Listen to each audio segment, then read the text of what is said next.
Meditation is often misunderstood to be the same as concentration. Concentration is essential for ordinary sensory perceptions, and it is something that we have and utilize while performing the most ordinary and routine acts.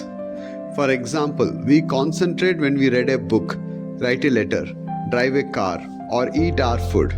Concentration comes naturally to us in the process of perceiving through the five senses, and no particular exertion or special practice is required for it.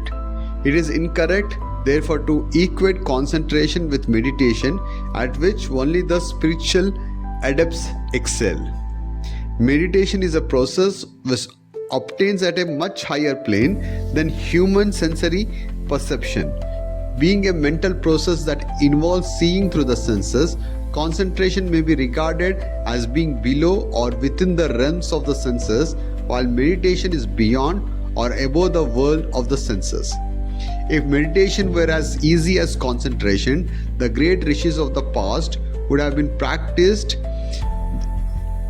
austerities and subjected themselves to innumerable difficulties in the deep forest. Unfortunately today, however, by the influence of negativity, meditation, which is the most sacred means of attaining union with Paramatma, is being considered as an alternative for aspirin to cure for headache.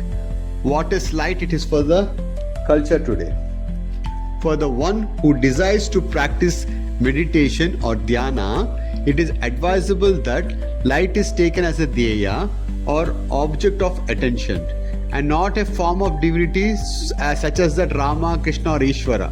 For these forms too are subject to change and ultimately perish. Light does not perish or change. Moreover, a flame can kindle a million others without getting extinguished and is therefore inexhaustible. In the process of meditation on light, the progression must be from the restlessness to tranquility, and from tranquility to divine effulgence. One should sit cross-legged and erect to ensure an easy flow of the divine force from the Muladhara Chakra to the Sahasrara Chakra through the Sushumna Nadi. The aspirant should fix his gaze on the gentle flame and gradually close his eyes, mentally transforming or absorbing the flame into his heart as it were. The lotus of the spiritual heart should then be imagined as blossoming.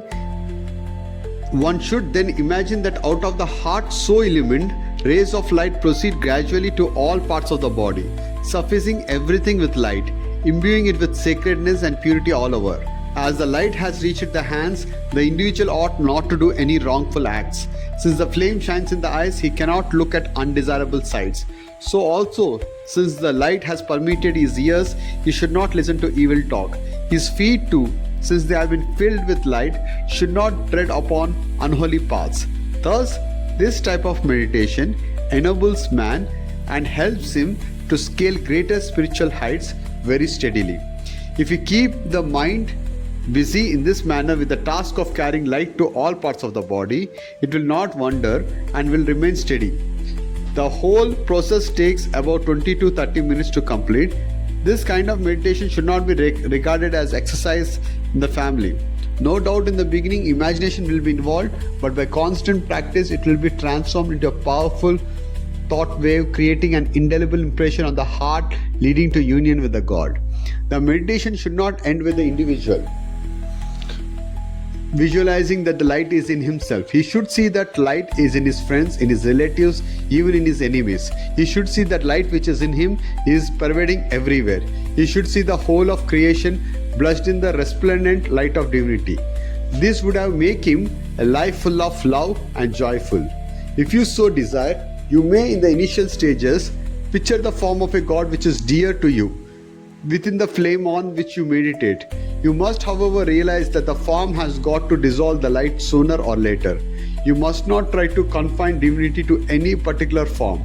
You must see God in his all-pervasive form as the one who resides in the hearts of all divinity beings.